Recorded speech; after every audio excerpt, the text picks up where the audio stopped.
Shortly after that, I signed an evacuation order for levels A, B, and C in Pasco County. Level A being a mandatory, with B and C being highly recommended. Leading up to and following these events, this team here next to me, as well as those that aren't here, has been working tirelessly around the clock to ensure the safety of our community, which is our paramount priority here.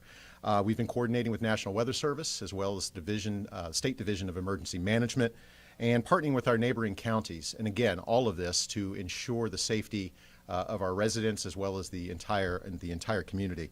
I really only want to say one thing of importance here, and that is to take this storm. And for those of you that have evacuated and are executing your plans, thank you for doing that. I still see a lot of complacency out there, and I get it. As a resident here, lived in the Tampa Bay area my whole life, I understand it can't happen to us, but I tell you, it can happen to us. And I hope this path changes. We're seeing some things that give us hope, but I pray that it changes its course and that it doesn't affect us, but we have to plan as if it will. And again, if you think that 14 to 17 feet of water doesn't translate into something significant, that's a mistake, and you will put yourself at risk. And there will be a point where our first responders won't be able to get to you, and we don't want that to happen to anyone.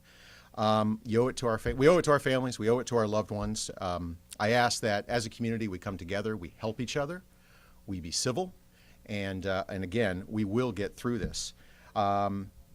As a matter of keeping in touch with the latest information, please, I ask that you follow us on mypasco.net. Our customer service line here at Pasco County is open 24 hours. That number is 727-847-2411. Again, that's 727-847-2411 to get the latest information. So thank you. I'm going to turn it over to Director Fossa right now, who will give you some more information on the event. Thank you, sir. Currently, we've been monitoring the weather conditions within Pasco County, and as you've seen in the latest update, that the storm is starting to track south of us. That does not put us out of danger. We are still expecting a significant storm surge, and we're expecting at least 20 inches of rain over the next 60 hours. We are going to have high winds. We are going to get flooded. We have rivers that are already in action stage in Pasco County, which means they are out of their banks.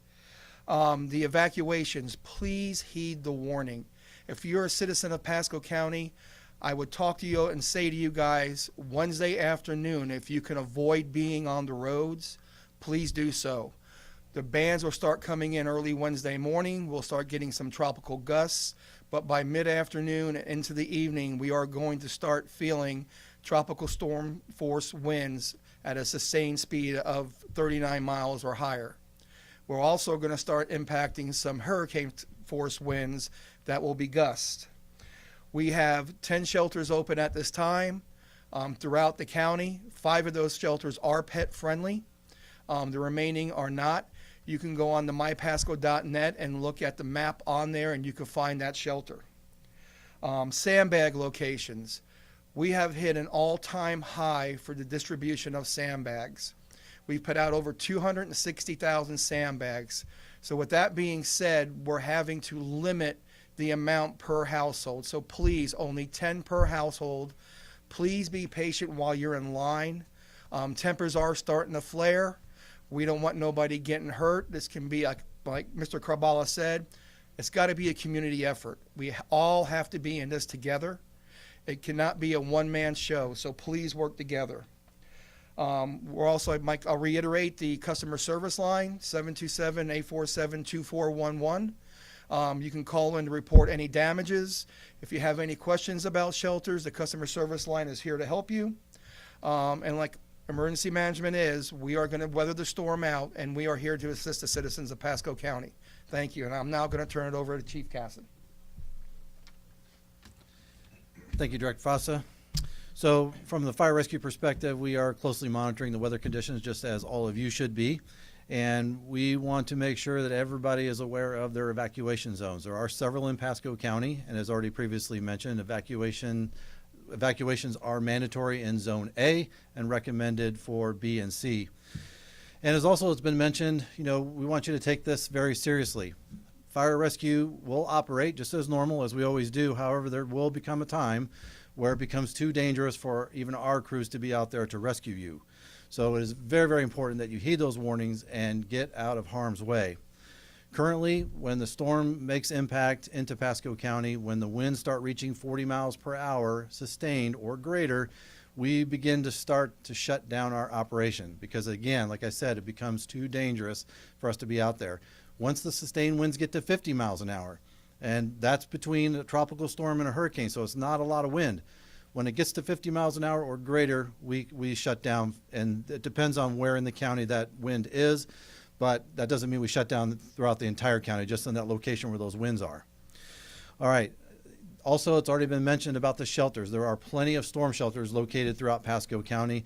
They are open, and you can go there, and the time to do that is now, not later, not tomorrow.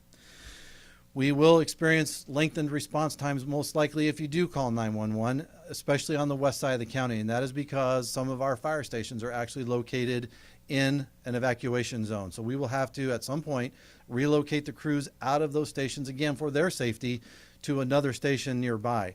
So what that does is it causes some of our response times to be lengthened. Another thing to keep in mind, we've had a lot of people say, I'm just going to stick this out because they've done it before. If you do that and you have to call 911, you might not even be able to call 911 because the cell towers may be down. You may not have power at your home. The internet could be down. There's all kinds of things that could happen. So again, heed the warnings. If you're in evacuation zone A, please get out now. If you have a generator, a lot of people have gone out and bought generators. We've seen this happen a lot. Make sure that you operate those generators outside where there's clear air. Do not try to operate a generator indoors. Very, very important. Okay, that's it for me. I'm going to now turn it over to Sheriff Chris Nacco. Thanks, Chief. Yeah, I'm going to start by thanking our County Administrator, Mike Carbala. Mike's done a phenomenal job as, we're working on this, gathering together as a team. And, we're getting calls, from the governor's office, Governor DeSantis, our federal partners, our U.S. senators, our state senators, our House members. Everybody's reaching out, and they're saying, hey, what can we do now, and what can we do after the storm? And so this is one of those things I can tell you within Pasco County. Our training with fire rescue at our level 1 FEMA rebel fields, this is where, God forbid, if those situations come in, this is where we are prepared for these type of situations. So a couple of things just to make sure everybody's aware of. If you are leaving, you're going out of the area, you're going to a shelter, you're just, going to another city, somewhere else, please notify your loved ones. Please call them up. I always say don't put things on social media, but this is the one time you may want to put on social media where you're going. Because I can tell you from our standpoint as first responders, we will start getting calls from your loved ones when they can't contact you, when they're concerned about you. So then now you're going to start putting law enforcement officers, our deputies, fire rescue into a bad situation, trying to look for people that are already safe. Or meanwhile, there are other rescues we may have to make. There are other people we do have to handle. And I can tell you right now, like the chief alluded to, we're still handling calls for service. Our deputies are going out there working calls for service right now, crime that's going on, other issues that are occurring along with fire rescue. So, make sure that you're aware of that. But I go back to that point. Please tell your loved ones where you are going so that they're not concerned and they don't contact us. Heed all the evacuation orders. Please listen. The county EM is putting out those orders. We're putting them out there on our social media site. Please heed those warnings, because what we don't want is, things to shift very quickly and you wished you had made different decisions when you could have. The other one is, as everybody can imagine, we're dealing with a mental health crisis right now. All you have to do is go to the gas stations. You have to just go to a supermarket, a convenience store, and you will see people upset, stressed. We all understand that, but realize what you keep hearing over and over again, we're all in this together. So, take an extra moment. So there's not gas at that pump. We'll still get you to where you need to be. Things will work out. There will be plenty of water. We will get resources in here. But it's not worth being angry, people. It's not worth getting upset. It's not that extra stress that you're putting on yourself and other people. You're not alone. If there's no other way we can say it, we're going to tell you that. You're not alone. We're all in this together. We're all dealing with this together. So please recognize that. So as I go back to that, be kind. It's better to be kind to one another. It's better to be patient than it is to get angry. because anger isn't going to change the situation we're in. All it's going to do is make it worse. So the other one too is, so after the storm, and already to get into that, we don't know where the storm's going. We're not sure if it's going to be an east side effect, west side effect within the county. It could shift at any moment. We know it's Mother Nature. So we don't know where this is going. So don't automatically assume things are going to happen. But, you know, I could say for after the storm, if you're in a shelter, you're someplace and you have electricity, you have air conditioning, stay there for a little bit. Wait until you get the all clear from people saying you can go back into those neighborhoods, because what we don't want is people piling up on the streets, people getting angry because they can't get back to their houses. I can tell you, your Pasco deputies will be out there. They will be working hard. We will be doing everything we can to secure the houses and neighborhoods that we're going through and going into, but don't make that mad rush back into those locations. It's not going to work well. All you're going to do is cause more chaos out there, more frustration for yourself, and you're just going to be sitting in your car, because we won't be able to get you back in those neighborhoods until we know the power lines are up, everything's safe and secure. A couple of things from our preparedness standpoint from the Pasco Sheriff's Office. Our swift water response team is ready to roll. All our units are ready to roll. We've had people in our centers getting ready for the past several days, but we do have our response teams ready. We've done this in the past. We'll be ready in the future. Our chainsaw teams are ready to go. We're going to be working with fire rescue, making sure those roads are clear.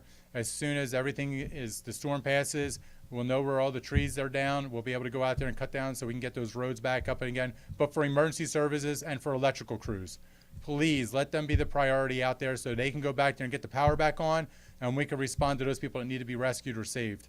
The other one too is our high water vehicle response teams. Those are the vehicles that we have that people look at and say, what do you need them for? Well, this is why we need them. It's for these type of situations. They will be out there. They will be ready to go out there to respond to situations as they occur. And our aviation search and rescue units. You know, we have numerous units that will be able to go up there and flight, give us surveillance, understand where the worst damage are so that we can respond to that. So I go back to it. When things are at their worst, we will be at our best. We are ready to go. We have teams that have been training for this.